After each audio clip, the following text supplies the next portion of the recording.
मिलता है। All the parts of the plant and it play important role in vitamin, nucleic acids, amino acid, proteins, hormones, chlorophyll. अब chlorophyll का structure अगर हम देखते हैं तो क्लोरोफिल में क्या होता है, बीच में मैग्नीशियम होता है। फॉर एग्जाम्पल यहाँ पे अपने लिखते हैं, पूरा स्ट्रक्चर नहीं बना रही हूँ, बट बीच में मैग्नीशियम होता है और चार इस तरीके से नाइट्रोजन होते हैं। ठीक है, so nitrogen is present in the structural as a structural component of the chlorophyll, और क्लोरोफिल होगा तो ही फोटोसिंथेसिस खाना वाना बनेगा, तो it's play a very important role in the structure of the chlorophyll also. अब आता है एनपीके, याद रखो। सो फास्फोरस, अब फास्फोरस क्या है, तो फास्फोरस कौन से फॉर्म में होता है, तो मोस्टली H2PO4 के फॉर्म में होता है या HPO4 के फॉर्म में हो सकता है। ठीक है, इन शॉर्ट फॉस्फेट आयंस के फॉर्म में आपको फास्फोरस मिलेगा। अब फास्फोरस कहाँ पे होगा, phosphorus will present for doing the meristematic activity या उसकी metabolic activity करने के लिए उसको मदद करता है। So all the meristematic parts जो आपको दिखते हैं, अलग अलग parts हैं, जैसे उसके birds हैं, leaves हैं, ये सारे में भी दिखेंगे। लेकिन जो phosphorus वो मेन काम पोटेशियम का भी होता है, phosphorus भी सबके अंदर प्रेजेंट होता है, लेकिन main it's a constituents of, दोनों जो होते हैं वो बर्ड्स, लीव्स, स्टेम सब में होते हैं, लेकिन मेजर कंस्टिट्यूएंट्स वो पार्ट्स के कौन से होते हैं, तो that is a cell membrane. ठीक है, सेल मेम्ब्रेन में होता है बेटा। दूसरी चीज आप बोल सकते हो कि सेल मेम्ब्रेन तो करता है पर प्रोटीन सिंथेसिस भी कर सकता है, so it is also present in the protein synthesis, proteins. It is also present in nucleic acids and nucleotides. अब आपको पता है न्यूक्लियोटाइड्स क्या होते हैं, यस, न्यूक्लियोटाइड्स। बस इतना याद रखो कि nucleoside plus phosphate is equal to nucleotides. जब बहुत सारे न्यूक्लियोटाइड्स इकट्ठा होते हैं with the peptide bonds, they will form a dinucleotide, di बनके polynucleotide, which is the backbone of DNA। DNA के अंदर शुगर भी होता है, और अब ये है न्यूक्लियोसाइड। तो न्यूक्लियोसाइड किससे बनते हैं बेटा, yes, pentose sugar plus nitrogenous basis. ठीक है, नाइट्रोजीनियस बेसिस कौन से होते हैं, एडेनिन, गुआनिन, साइटोसिन, थाइमिन, ये सारे होते हैं, और पेंटोस शुगर जो होती है वो इसके साथ जुड़ती है, इसलिए डीऑक्सीरिबोस एंड रिबोस शुगर। ठीक है, तो जब ये नाइट्रोजन बेसिस है, वो कौन सा नाइट्रोजन बेस है, अगर वो डीएनए है तो ये 4 आएगा, अगर वो आरएनए है तो टी नहीं होगा, थाइमिन की जगह यूरेसिल होगा। तो nucleoside plus phosphate forms a nucleotides. तो न्यूक्लियोटाइड्स के अंदर भी क्या होता है, न्यूक्लियोसाइड प्लस फॉस्फेट ग्रुप, तो फॉस्फेट आ गया, फॉस्फेटस आ गया, and it's play a major role in all the phosphorylation reaction,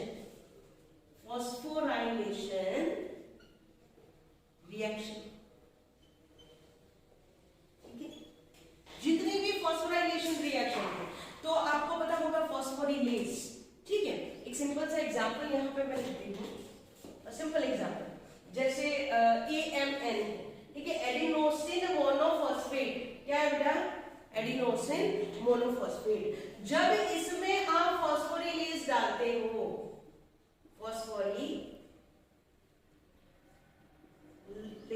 फॉस्फोरिलेज डालते हो इसके अंदर, तो ये क्या बन जाता है, ATP।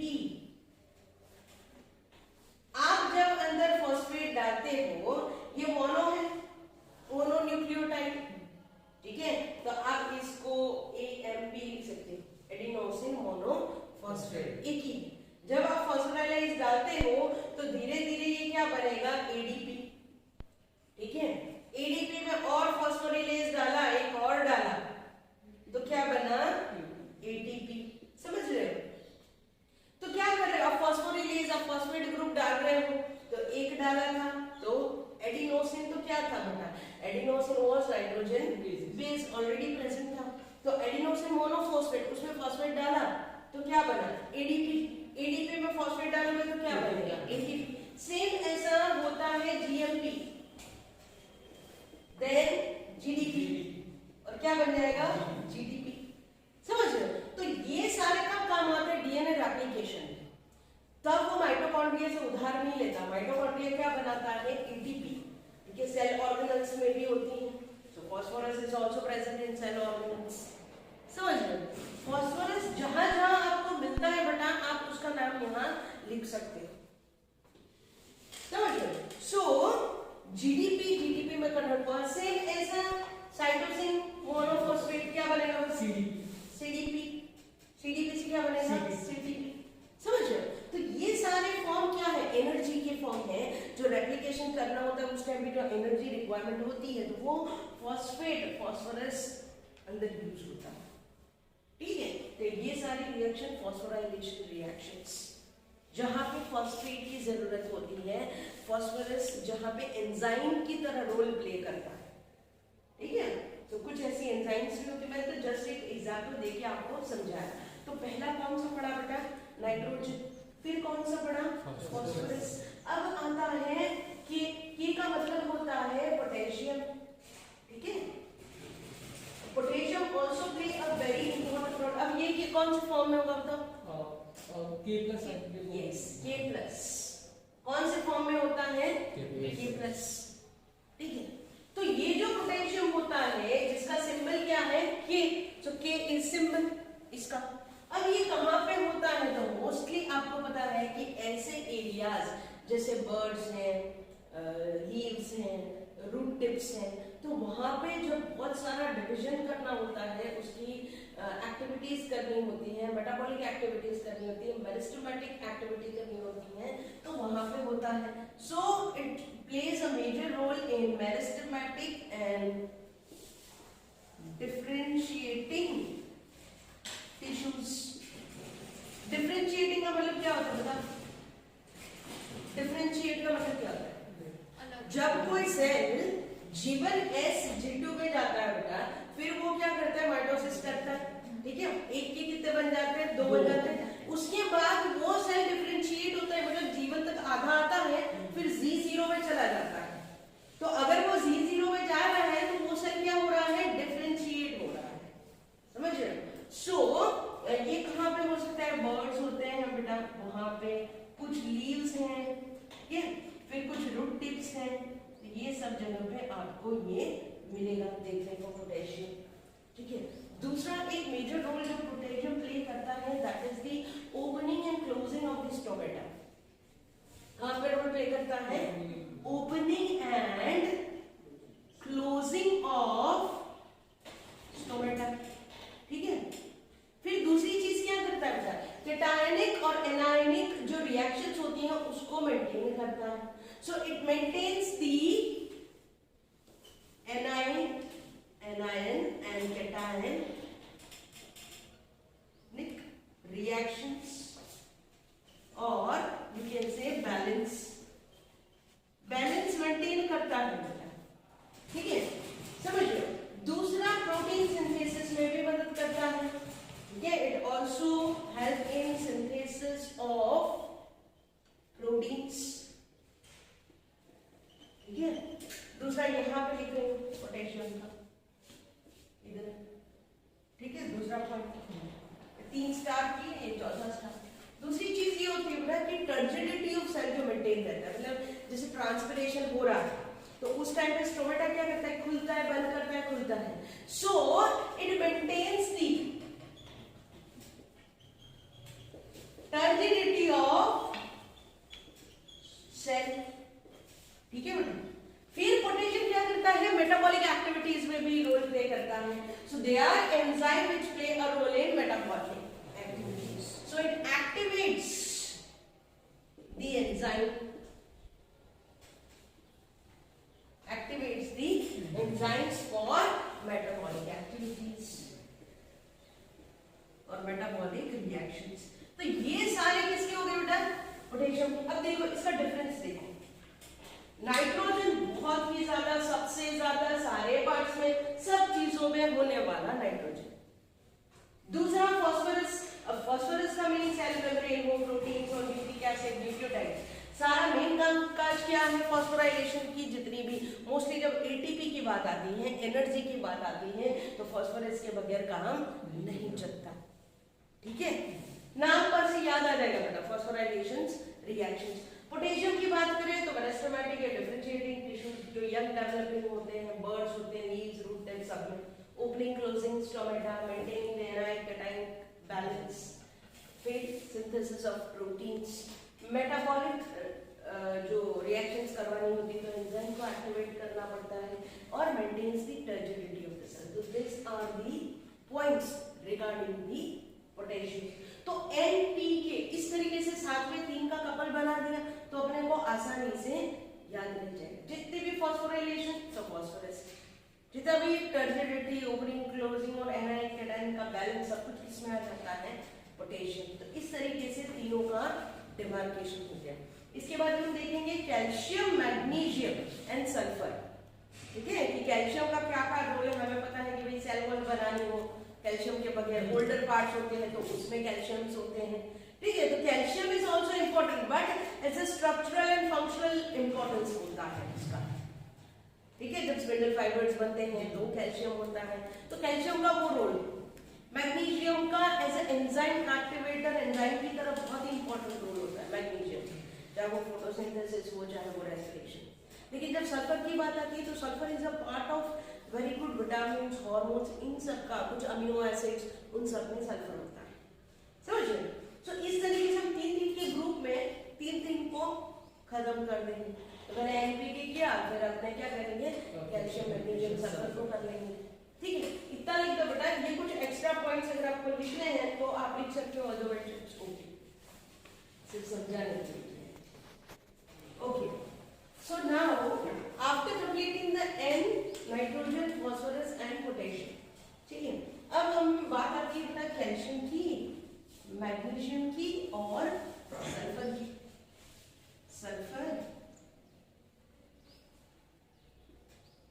Magnesium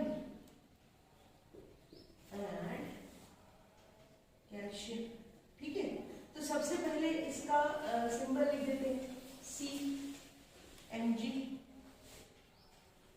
and sulphur. ठीक है, अब कौन से फॉर्म में, कौन से एनाइक फॉर्म में ये मिलेगा बताओ? Ca2+ Mg2+। ठीक है, this are the ionic forms in soil available in soil से। ये लोग जो एब्जॉर्प्शन करते हैं वो इस फॉर्म में करते हैं। ठीक है, सल्फर SO4 2-। ठीक है, so these are the form in which these ions are being absorbed. अब कैल्शियम क्या करता है? सेल्स और tissues which are totally meristematic and differentiating. अब एक चीज याद रखना कि आगे जो पोटेशियम लिखा हमने, पोटेशियम में सिर्फ मेरिस्टेमेटिक लिखना। जो सेल्स एबिडेंटली मेरिस्टेमेटिक है उसमें पोटेशियम आएगा एबिडेंट फॉर्म। लेकिन जो सेल मेरिस्टेमेटिक भी है और डिफरेंशिएटिंग भी, ठीक है, उसके अंदर आता है कैल्शियम। तो पोटेशियम में डिफरेंशिएटिंग निकाल देना, उसमें मत लिखना। ठीक है, सिर्फ क्या लिखना बेटा? मोस्टली वहां पे क्या लिखना? Meristematic, mostly evident present in meristematic. But यहां पे क्या लिखना? They are present in meristematic and differentiating tissues। यहां पे दोनों लिखना बेटा, differentiating tissue। तो differentiating वहां से निकाल देना, सिर्फ meristematic लिखना वहां पे।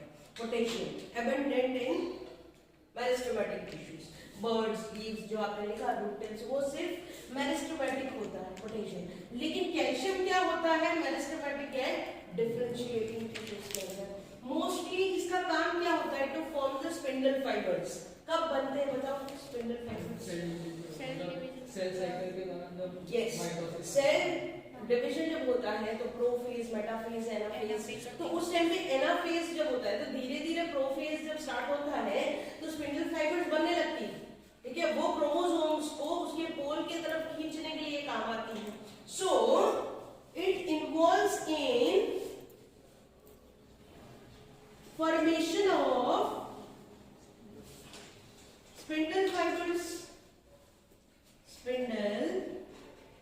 फाइबर्स। समझ रहे हो कहाँ पे इन्वॉल्व होता है? स्पिंडल फाइबर्स में। दूसरी चीज, it helps in cell division for formation of cell plate और सेल वॉल। ठीक है, सेल वॉल। अब किस तरीके से करेंगे हेल्प? किस तरीके से बनाते हैं दीवार? यहां से ये हटा देते हैं मैग्नीशियम। ठीक है, पहले इसको कंप्लीट कर देते हैं कैल्शियम को। तो सेल वॉल जब बनती है बेटा, तो जो उसकी मिडल लैमिना होती है that is made up of calcium pectate. So middle lamina of the cell of the cell wall is made up of, बहुत बार ये क्वेश्चन पूछा है, कैल्शियम। सेल वाला जो चैप्टर था ना बेटा, इसमें ये पढ़ा होगा कैल्शियम पैक्टेट, कैल्शियम पैक्टेट। चलो ये चीज भी होगी। दो चीज पता चली बेटा, एक तो स्पिंडल फाइबर्स, एक तो they are present in the differentiating tissues. दूसरी, जितने भी मतलब पुराने जो ओल्डर लीव्स रहते हैं या ओल्डर पार्ट्स रहते हैं, तो उसके अंदर कैल्शियम हुआ होता है। कैल्शियम उसके स्ट्रक्चर, हमने नहीं बोला था कि कैल्शियम जो होता है that can not be mobilised. ठीक है, बाकी NPK, SN ये सब चीजें मोबिलाइज होती थी, लेकिन कैल्शियम जो था उनका स्ट्रक्चरल था कंपोनेंट। तो it is present in the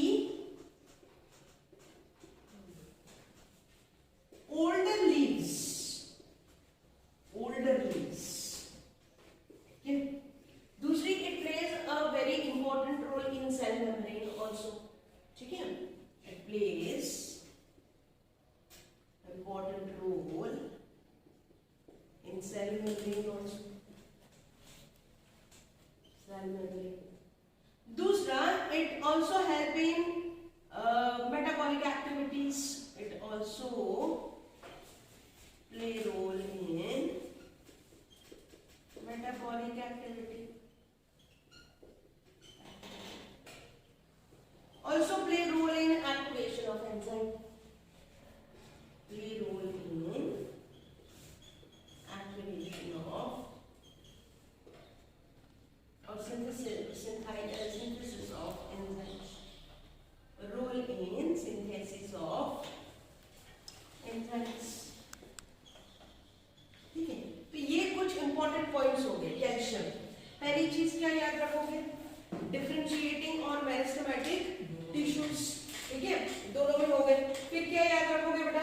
spindle fibres. ठीक है, सेल डिवीजन में दो काम करते हैं, स्पिंडल फाइबर्स में भी होते हैं और सेल वॉल या सेल प्लेट फॉर्मेशन में भी होते हैं। कैल्शियम जो होते हैं वो कैल्शियम पैक्टेट के फॉर्म में होते हैं इन द मिडिल लैमिना। दूसरी ओल्डर लीव्स में होते हैं, सेल मेम्ब्रेन में रोल प्ले करते हैं, मेटाबॉलिक एक्टिविटीज में रोल प्ले करते हैं और सिंथेसाइजिंग एंजाइम्स में रोल प्ले करते हैं। So these are the important role of calcium. समझ गए बेटा? कैल्शियम मतलब उसके स्ट्रक्चर में होता है। कैल्शियम अपने जैसे कैसे बोन्स में होता है। ठीक है, कैल्शियम हमारे बोन्स में होता है। इस तरीके से कैल्शियम प्लांट का जो मेरिस्टेमेटिक और डिफरेंशिएटिंग टिश्यूज में ज्यादा होता है। डिफरेंशिएट मतलब जो टिश्यू परमानेंट होने लगते हैं, जो बनने लगते हैं, जैसे ब्रांचेस बन गई, लीफ बन गए, तो ऐसे पार्ट में कैल्शियम का होना बहुत ही जरूरी होता है। ठीक है, लेकिन ये बेचारा ओल्डर लीव्स में रहता है, ज्यादा रहता है, फिर वो डिग्रेड होता है, तो कैल्शियम वापस जमीन में आ जाता है, फिर again it is absorb from the soil. ठीक है, तो कैल्शियम भी बहुत अच्छे अमाउंट में होता है सेल के अंदर, प्लांट सेल। ठीक है, चलो अब कौन सा आएगा बेटा? Calcium then magnesium. चलो मैग्नीशियम की बात करते हैं, Mg। अब जो मैग्नीशियम साहब है Mg के सिंबल से जाने जाते हैं। ठीक है, अब ये कौन से आयनिक फॉर्म में होता है बेटा? Mg+2। अब इनका तो काम ही कुछ अलग है। It is help in synthesising और एक्टिवेशन ऑफ एंजाइम्स। मोस्टली ये भाई साहब क्या करते हैं कि एंजाइम्स बनाने में और एंजाइम की एक्टिविटी में भी रोल प्ले करते हैं। एंजाइमेटिक एक्टिविटी में ज्यादा रोल बढ़ता है। कोई भी जैसे फॉर एग्जाम्पल ग्लाइकोलिसिस हो रहा है, ठीक है, तो ग्लाइकोलिसिस में क्या होता है बेटा, ग्लूकोज जो होता है वो 2 पाइरुविक एसिड बनाता है, ठीक है, ये चीज एक होती है। तो जब ग्लूकोज से ग्लूकोज 6 फॉस्फेट बनता है तो भी मैग्नीशियम चाहिए होता है, ठीक है। बहुत सारी पाइरुवेट डिहाइड्रोजनेज एंजाइम्स रहती हैं, उसमें भी ये चाहिए होता है। तो in case we can say that it play a important role, or it's play a constituent of enzymes which are needed for photosynthesis and respiration. So photosynthesis respiration के लिए जितनी भी enzymes चाहिए उसमें major role किसका होता है, magnesium. So it helps in enzymes for respiration, सारी रेस्पिरेशन एंड फोटोसिंथेसिस की जितनी भी एंजाइम्स होती है बेटा, उसको एक्टिवेट करने के लिए, उसको काम करने के लिए हमें क्या चाहिए, मैग्नीशियम चाहिए।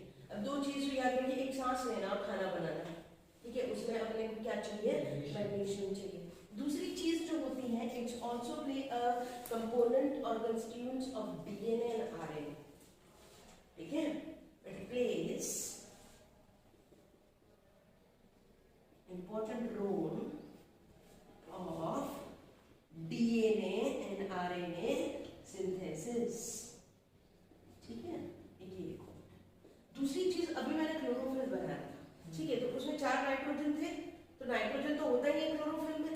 दूसरा क्लोरोफिल में मेन कंपोनेंट सेंटर में मैग्नीशियम रहता है, समझिए, magnesium is the major component which is a central, उसको पूरा नहीं को देखिए कोर, जैसे अर्थ है तो उसका सेंटर पार्ट को किसे कोर बोलते हैं। तो क्लोरोफिल का जो स्ट्रक्चर होता है तो बीच में ही मैग्नीशियम और चारों बाजू ऐसा हाथ फैला के कौन बैठे हैं, नाइट्रोजन, ठीक है, 4 नाइट्रोजन, लेकिन उसको साथ सेंटर में किसका है, मैग्नीशियम।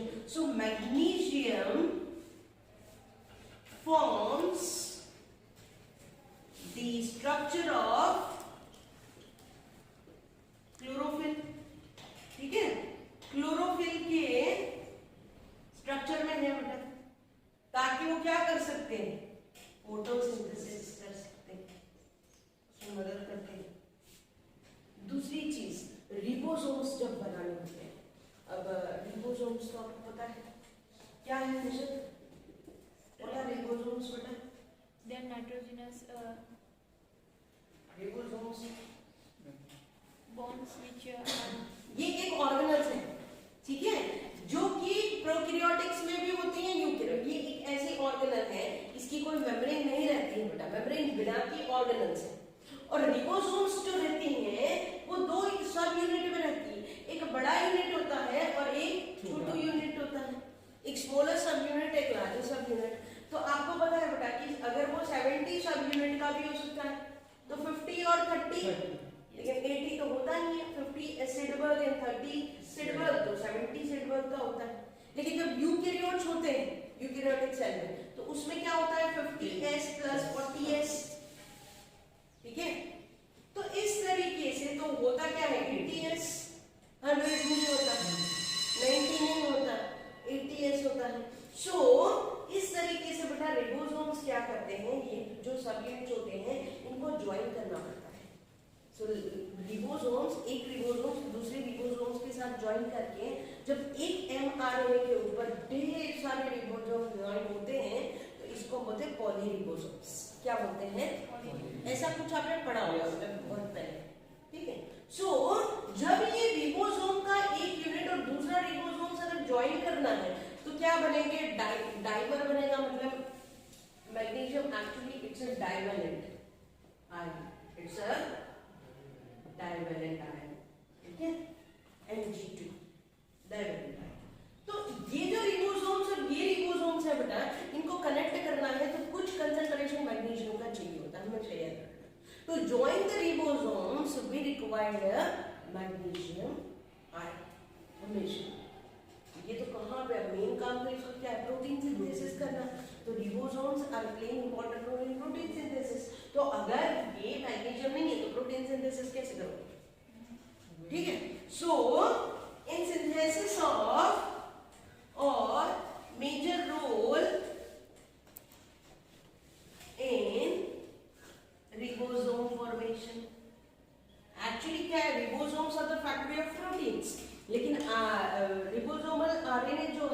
बनते हैं न्यूक्लियस, ठीक है, न्यूक्लियस के अंदर जो स्ट्रक्चर है उसके अंदर बनते हैं, उसकी फैक्ट्री वहां है।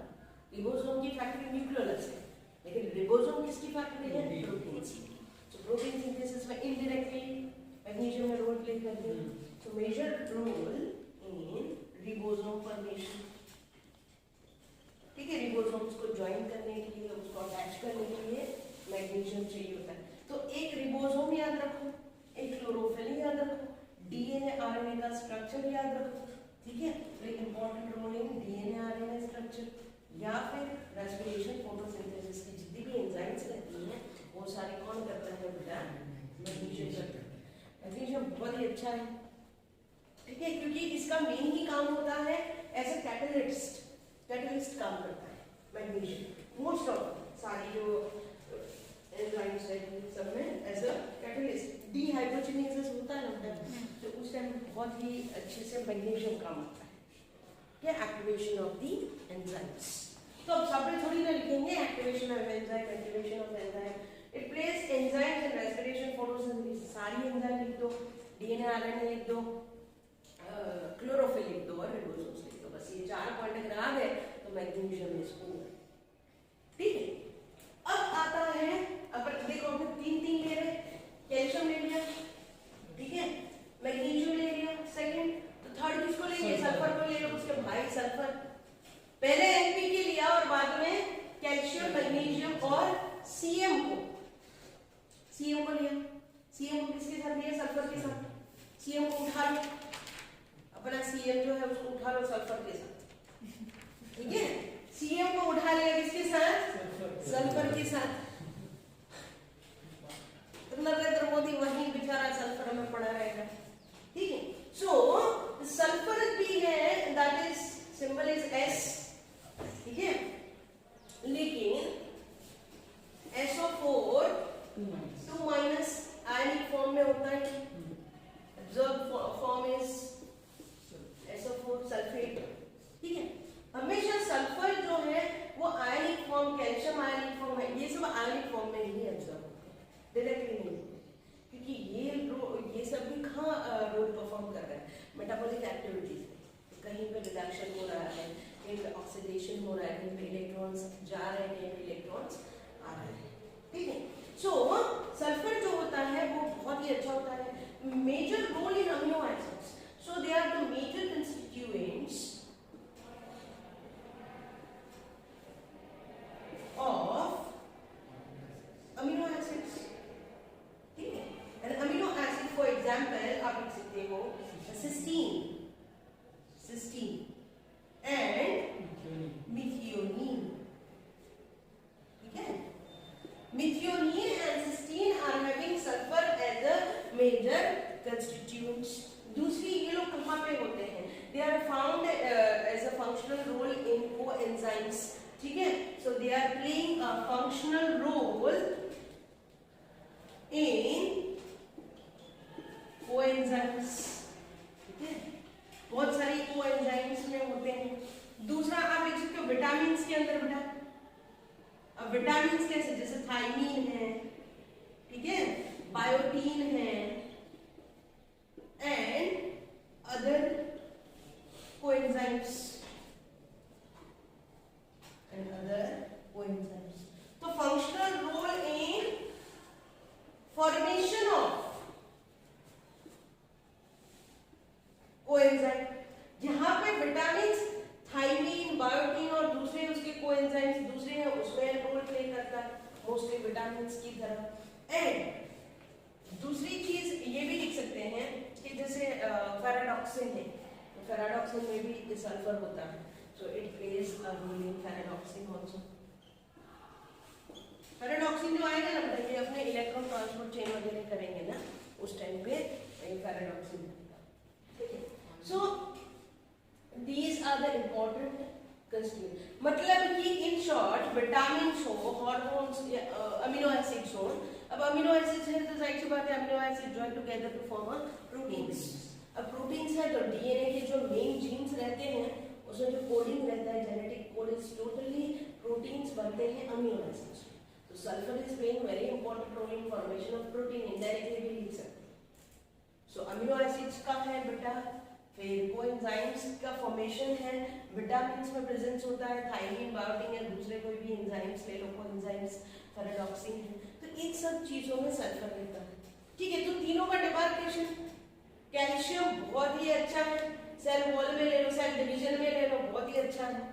ठीक है, ओल्डर लीव्स में ले लो, बहुत अच्छा है, मेटाबॉलिक एक्टिविटीज में ले लो, एंजाइम को स्टार्ट करने में ले लो। Magnesium mostly as a enzyme activator in photosynthesis, respiration, chlorophyll, ribosomes, ये चार चीजें याद रहेगी तो मैग्नीशियम याद रहेगा। सीएम को डाल दो किसमें, सल्फर में। अब सल्फर में जब उसको डालते हो तो बेचारे को अमीनो एसिड्स चाहिए, उसको विटामिन्स चाहिए, उसको पैराडॉक्सिन चाहिए, तो सीएम खुश हो गए।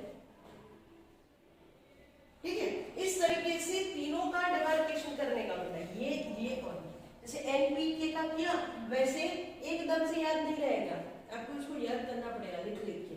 So calcium, magnesium and sulphur. ठीक है, लिख लो बेटा इसको।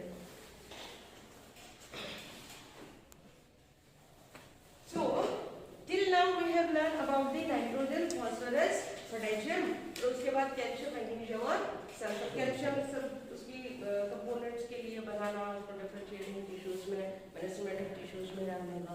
मैग्नीशियम मोस्टली हमने देखा कि भाई एंजाइम्स के लिए, फोटोसिंथेसिस के, रेस्पिरेशन के, रिबोसोम्स, और लास्ट में सल्फर देखा तो मोस्टली विटामिन्स के अंदर और अमीनो एसिड्स के अंदर देखा गया। ठीक है, उसका रोल। अब आते हैं तीन बेटा, एक है आयरन, मैग्नीशियम एंड जिंक। तो एफएम पे जाओ, कैसे याद रखोगे, एफएम पे जाओ, उसने कैसे सीएम को अपने सल्फर पे डाल दिया था। ठीक है, ऐसे इधर एफएम पे जाने का है, तो एफएम कहाँ पे, अहमदाबाद में है, वरुणा है, तो एफएम देखो, एफ का मतलब क्या हो जाएगा बेटा, आयरन। ठीक है, एम का मतलब हो जाएगा मैंगनीज, और जेड का मतलब हो जाएगा, जाओ का मतलब हो जाएगा जिंक। ठीक है, इस तरीके से याद रखना, एफएम पे जाओ, भेज दो किसी को भी, एफएम पे भेज दो। ठीक है, so iron will be in the form of Fe symbol. Iron form क्या होगा बेटा, Fe3+। अब मोस्टली आयरन का काम क्या होता है, इलेक्ट्रॉन ट्रांसफर करवाने का होता है। So it transfer the electrons like ferredoxin and cytochrome. ये जो होते हैं मोस्टली कहाँ होते हैं, जब फोटोसिंथेसिस करवाना। तो हम आगे पढ़ेंगे फोटोसिंथेसिस में कि फोटोसिस्टर 1 होता है, फोटोसिस्टर 2 होता है, मतलब फॉस्फोराइलेशन जिसको बोलते हैं, एटीपी जब बनता है तब ड्यूरिंग द फोटोसिंथेसिस। तो उस टाइम पे ये पैराडॉक्सिन, साइटोक्रोम, ये सब बहुत ही इंपॉर्टेंट इलेक्ट्रॉन ट्रांसपोर्ट सिस्टम के अंदर, बहुत सारा इलेक्ट्रॉन को ट्रांसपोर्ट करवाने के लिए ये बहुत ही जरूरी है। दूसरी, it is act as a reversibly oxidised form, reversibly oxidised from Fe+ to Fe3+। Fe+ से Fe3+ पर रिवर्सली ऑक्सीडाइज होते हैं ये लोग। दूसरी चीज, ये लोग कहाँ पे यूज होते हैं बेटा, they are majorly used in the metabolic activities, in synthesis of enzymes, लेकिन क्लोरोफिल बनाने में भी यूज होते हैं। जैसे अपने के सिर्फ मैग्नीशियम और नाइट्रोजन तो था ही क्लोरोफिल में, बस इसको भी डाल दिया अगर। ठीक है, so it use in synthesis of chlorophyll. ठीक है, और दूसरा कि जितनी भी कैटालाइज एंजाइम्स होती है उनको एक्टिवेट करने के लिए अपने को आयरन चाहिए, उनको काम करवाने के लिए अपने को आयरन चाहिए। So it activates catalase enzyme, catalase enzyme, catalase enzyme जितनी भी होती है उसको एक्टिवेट करते। तो ये क्या होगा बेटा, आयरन हो गया। ठीक है, अब बारी आती है मैंगनीज की। तो मैंगनीज का इधर लिख देते हैं, मैंगनीज और मैग्नीशियम में बहुत डिफरेंस है बेटा। मैग्नीशियम इज अ मैक्रोन्यूट्रिएंट्स और ये जो तीनों हैं ये क्या है, माइक्रोन्यूट्रिएंट्स। अब पता कैसे चलेगा माइक्रोन्यूट्रिएंट्स चालू हो गए, तो जो अपने 6 लिए हैं दे आर मैक्रोन्यूट्रिएंट्स जो कि एसेंशियल है प्लांट्स के लिए। अब पता कैसे चलेगा कि माइक्रोन्यूट्रिएंट्स में सबसे ज्यादा अबंडेंट फॉर्म में कौन सा माइक्रोन्यूट्रिएंट चाहिए, तो इन माइक्रोन्यूट्रिएंट्स सबसे ज्यादा आयरन चाहिए होता है। क्या चाहिए होता है? आयरन। तो आप ऐसा भी लिख सकते हो कि मोस्टली रिक्वायर्ड माइक्रोन्यूट्रिएंट्स कौन सा होगा बेटा? आयरन।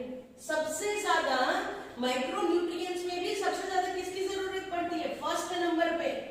इसलिए इसको आपने फर्स्ट नंबर पे रखा है क्योंकि सबसे ज्यादा आयरन की जरूरत पड़ेगी out of all the micronutrients. तो आयरन वगैरह भी बहुत यूज होते हैं, ठीक है।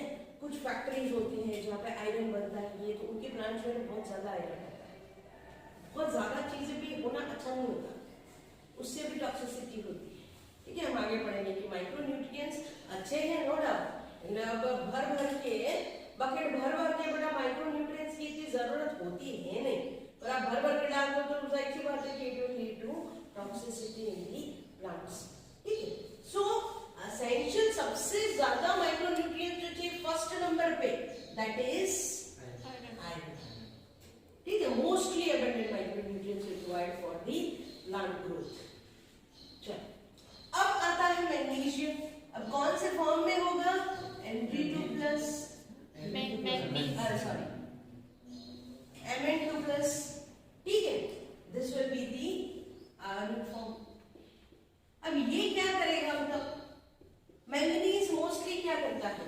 तो मैंगनीज सिंथेसाइज करता है, ये भी एंजाइम्स को सिंथेसाइज करने में मदद करता है, कुछ प्रोसेसेस में मदद करता है। जैसे for example you can say it pledge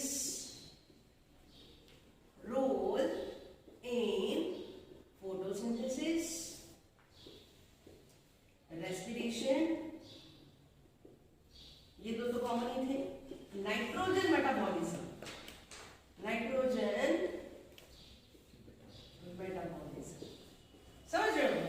ये कहां पे मैंगनीज करता है? मैंगनीज मैक्सिमम आपको पता होगा कि एंजाइम के अंदर, एंजाइम को सिंथेसाइज करने के लिए इंपॉर्टेंट रोल प्ले करता है। So it activates the enzymes में। मेजर कौन सी फोटोसिंथेसिस में, रेस्पिरेशन में, नाइट्रोजन मेटाबॉलिज्म में, ये सारी एक्टिवेट्स करने के लिए मोस्टली, यहां पे लिख सकते हो, mostly to activate the enzymes, ठीक है। वो भी इसकी हो सकती है। अब एक और चीज जो आपको बहुत ही अच्छे से याद रखनी, दैट इज फोटोलिसिस। फोटोलाइसिस का मतलब होता है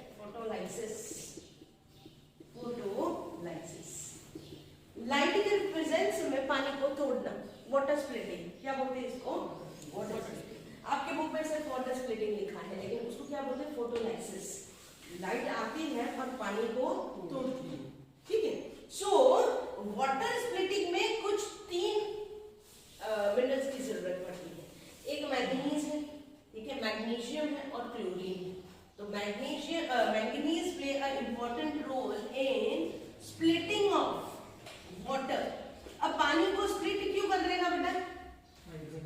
yes, splitting of water to release oxygen, to release oxygen. अब ये ऑक्सीजन हम लेते हैं, जो हम ऑक्सीजन लेते हैं this oxygen during the photosynthesis, ठीक है। तो पानी को तोड़ने का काम में भी मैंगनीज आता है, पानी को तोड़ना, ठीक है। तो ये भाई साहब हो गए Fn, फर्स्ट नंबर पे था ये Fn। तो iron is mostly abundant micronutrients required. उसके बाद मैंगनीज भी आ गया। अब आता है जिंक। जिंक तो आपको बहुत अच्छे से याद रहेगा, 2 ही पॉइंट याद रखने हैं, ठीक है। जिंक में इतना ज्यादा नहीं है, सबसे ज्यादा आयरन में है।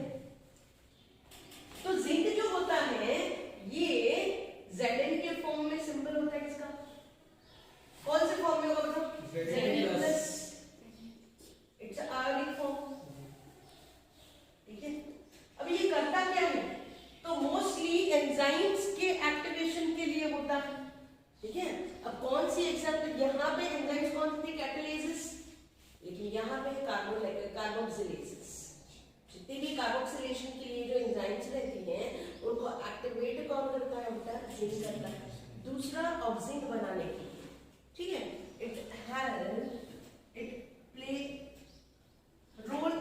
Formation of auxin.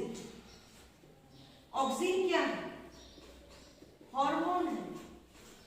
Auxin is a hormones which is required, जैसे नेचुरल भी होते हैं और सिंथेटिक भी होते हैं, जैसे 2,4-D है, तो 4D सिंथेटिक है। जब हम ग्रोथ रेगुलेटर्स लाएंगे तब आपको पता चलेगा auxin, cytokinin, gibberellin, abscisic acid, ethylene, ये सारे हार्मोन्स हैं जिसकी वजह से प्लांट ग्रो करते हैं। ठीक है, हाँ। तो ऑक्सिन को बनाने के लिए आपको क्या चाहिए होगा? जिंक चाहिए होगा। दूसरी, it helps in activation of enzyme carboxylases. Carboxylation के लिए जितनी भी एंजाइम्स होती है बेटा, उसको एक्टिवेट करने के लिए क्या चाहिए होता है? जिंक। इसमें 2 ही पॉइंट याद रखना है, बाकी पॉइंट्स ठीक है। सो 3 चीजें देखिए बेटा, एक आयरन, एक मैग्नीशियम और एक जिंक। जिंक में 2 ही पॉइंट याद रखना है, ऑक्सीजन वाला और कार्बोक्सिलेज एंजाइम्स वाला की उसकी सिंथेसिस में सारी जो यूज होती है दैट इज जिंक। 3 हो गए बेटा, आयरन, मैंगनीज एंड जिंक। लिख दो। कॉपर जो होगा बेटा, ये 4 याद रखेंगे, copper, boron, molybdenum and chlorine. ठीक है, तो कैसे याद रखोगे? हाँ, कॉप को, कॉप मतलब जो चोर होते हैं, कॉप। ठीक है, कॉप को बोरो करके मौली के घर में क्लोरीन डाल दिया। कॉप को बोरो करके मौली के घर में क्लोरीन डाल दिया। ठीक है, कोई चोर थे, चोर को लिए तो कॉप हो गए। फिर कॉप को बोरो तो करने पड़ते हैं, ऐसे तो मिलते नहीं है चोर, तो चोर को बोरो किया और मौली के घर में क्या फेंक दिया? क्लोरीन डाल दिया। ठीक है, सो कॉप बोरो करके मौली के घर में क्या डाल दिया? क्लोरीन डाला। ठीक है, तो आ गया बेटा chlorine, molybdenum, boron and copper. तो एक ट्रिक हो गई अपनी। ठीक है, कॉप को बोरो करके मौली के घर में क्लोरीन को डाल दिया इस तरीके से, ताकि चारों चार याद रह जाए। पहले कौन से थे? NPK याद रहेगा, फिर कैल्शियम, मैग्नीशियम एंड सल्फर 3, और बाद में कौन से थे? सबसे ज्यादा रिक्वायरमेंट Fe का होता है, तो FM को जाओ। ठीक है, FM पर चले जाओ। सो मैग्नीशियम, ठीक है, मैग्नीशियम तो पहले ही आ गया, मैंगनीज एंड FM जाओ, तो Z का क्या था? जिंक। ठीक है, इस तरीके से। अब बचा क्या बेटा? वो था मैंगनीज, इसके पहले मैग्नीशियम। देखो 3 पहले किए उसमें मैग्नीशियम M के ऊपर, दूसरे जो किए उसमें मैंगनीज, और तीसरे जो किए उसमें मोलिब्डेनम। सब M आ गए, Mg, Mn एंड Mo। समझ रहे? इस तरीके से भी डिमार्केट कर सकते हो। 3 में M वाला कौन सा? मैग्नीशियम मैक्रोन्यूट्रिएंट्स है। मैग्नीशियम क्वेश्चन भी आएगा बेटा, what are the macronutrients out of this following. ठीक है, तो मैग्नीशियम हो गया, फिर पीछे में क्या है? मैंगनीज। तो लास्ट बचा कौन? मोलिब्डेनम। समझ रहे? चलो अब कॉपर की बात करते हैं। तो कॉपर हमेशा क्यूप्रिक आयन के फॉर्म में होते हैं। ठीक है, कॉपर का सिंबल क्या होगा बेटा? Cu। क्या होगा? Cu। क्यूप्रिक आयन के फॉर्म में होते हैं। सिंबल हो गया बेटा Cu2+ के फॉर्म में, आयनिक फॉर्म में पाया जाता है। अब कॉपर करेगा क्या? तो mostly copper is involve in all the redox reaction. जितनी भी एंजाइम्स होती हैं तो वो रेडॉक्स रिएक्शन जो करती हैं वो सब में क्या होता है? Copper mostly. अब रेडॉक्स रिएक्शन कब होती है? जब प्लांट में मेटाबॉलिक एक्टिविटीज करवानी होती है, रिएक्शंस करवानी होती है। So it is present for all the metabolic activities of plant overall, सारी जो metabolic activities हैं सबके लिए। दूसरा, synthesizing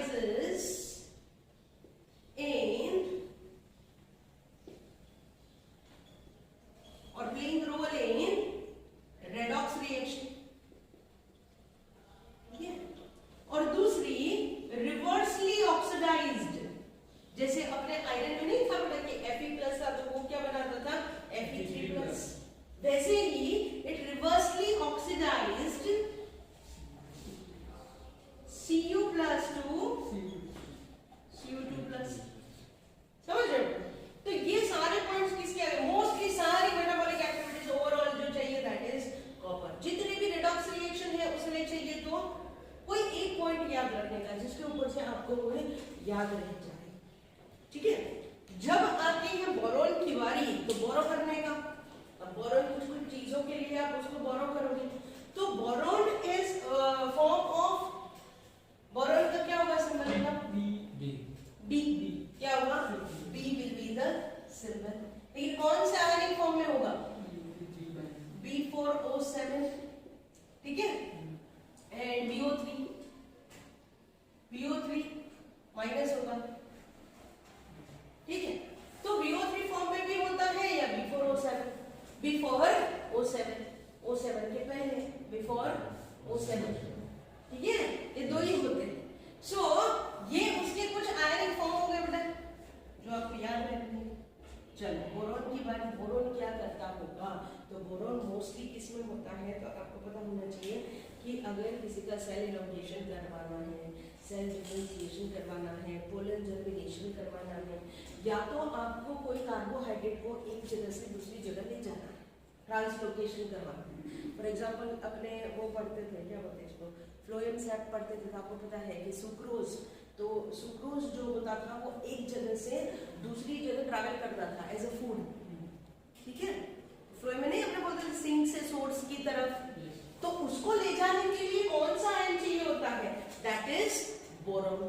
समझ रहे हो बेटा? बोरोन का मेन काम क्या है? It's playing a very important functional role in cell elongation, cell differentiation, pollen germination, ठीक है।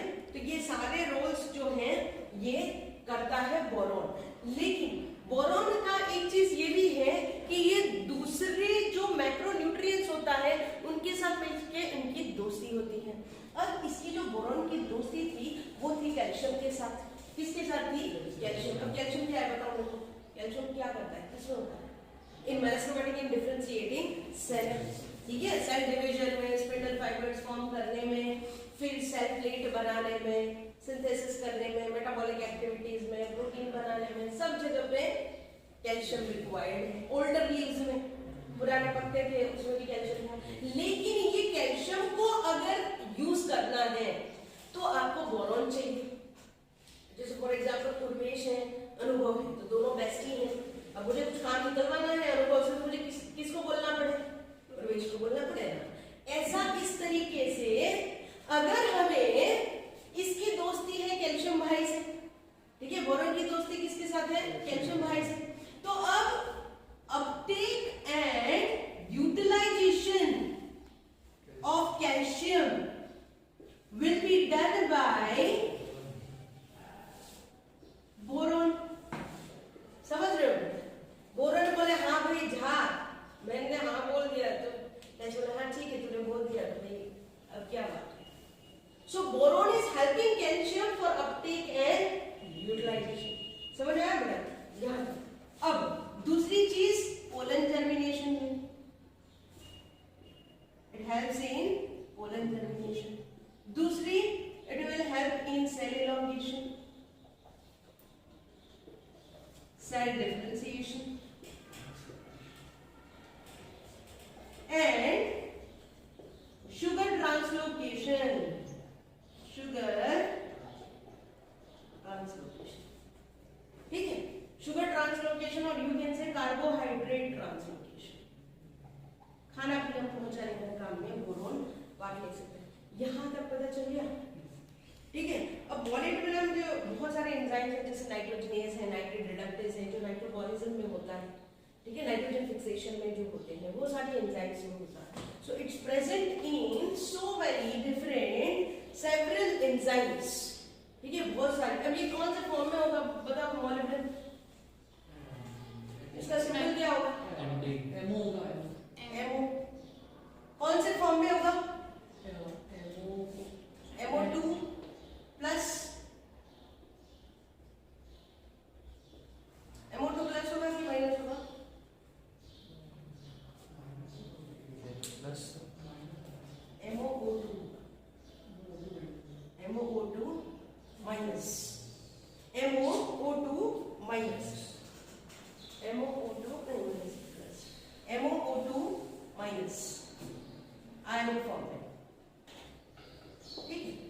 चलो अब मॉलिक्यूल करता क्या है? सो इट्स प्रेजेंट इन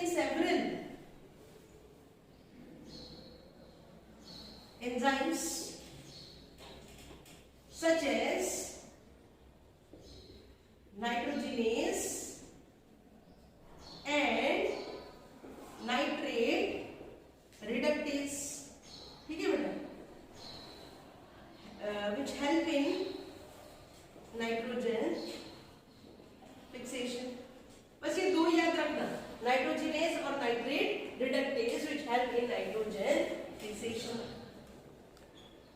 ये हो गया मॉलिक्यूलर। अब लास्ट आता है बेचारा क्लोरीन। तो क्लोरीन स्प्लिटिंग ऑफ वाटर किसमें प्ले करेगा? Splitting of water. और दूसरी एक चीज जो ये काम करता है वो सोडियम और पोटेशियम के साथ मिलके ये सॉल्यूट कंसंट्रेशन को डिटरमाइन करने में मदद करता है, एनायन कैटायन को बैलेंस करता है। जैसे पोटेशियम कैसे करता है वैसे क्लोरीन भी उसमें थोड़ा बहुत मदद कर देता है। ठीक है, सो क्लोरीन का सिंबल क्या होगा? CF। आयनिक फॉर्म क्या होगा? Cl minus 2। ठीक है, Cl माइनस 2। चलिए क्या करेगा? स्प्लिटिंग ऑफ वाटर तो करेगा बेटा, but with the help of Na plus and, या अलॉन्ग विद भी लिख सकते हो, along with Na plus and K plus, इन लोगों के साथ मिलके ये क्या करेगा? बैलेंस करेगा कैटायन, बैलेंस और डिटरमाइन सॉल्यूट कंसंट्रेशन। दूसरा maintain anion and cation balance. ठीक है, और तीसरा स्प्लिटिंग ऑफ वाटर, मतलब फोटोलिसिस, स्प्लिटिंग ऑफ वाटर।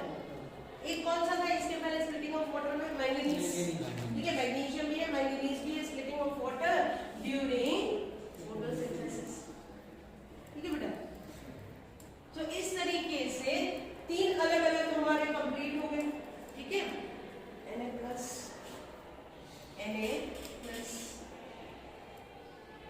ठीक है, Na plus and K plus. Mostly क्या होता है बेटा, जैसे एनिमल सेल है तो उसकी जो सेल मेम्ब्रेन रहती है वहाँ पे सोडियम आयंस भी होते हैं, जैसे सोडियम पंप होते हैं, पोटेशियम पंप होते हैं, तो उसके साथ साथ में क्लोरीन भी होते हैं जो उसको आयनिक सॉल्यूट्स को कंसंट्रेशन को डिटरमाइन करने के लिए मदद करते हैं और आयनिक कैटायनिक बैलेंस को मेंटेन करते हैं एंड स्प्लिटिंग करते हैं पानी का ड्यूरिंग फोटोलिसिस। तो ये 4 एक साथ हो गया बेटा। कॉप को बोरो करके पॉली के घर में क्लोरीन डालने देता था तो उसने कॉपर को कर दिया, उसने बोरोन को। बोरोन का क्वेश्चन आता है पोलन जर्मिनेशन के लिए और कार्बोहाइड्रेट को ट्रांसलोकेशन। ये क्यों पूछते हैं? क्योंकि फ्लोएम सिंगल सोर्स होता है ना, कौन सा खाना ट्रांसपोर्ट करने के लिए जो होता है दैट इज बोरोन। तो क्वेश्चन ऐसा होता है कि सुक्रोज ट्रांसपोर्टेशन में कौन सा माइक्रोन्यूट्रिएंट्स यूज होता है, that is answer will be boron. ठीक है, लिख लो बेटा, ये चारों 4 लिख लो।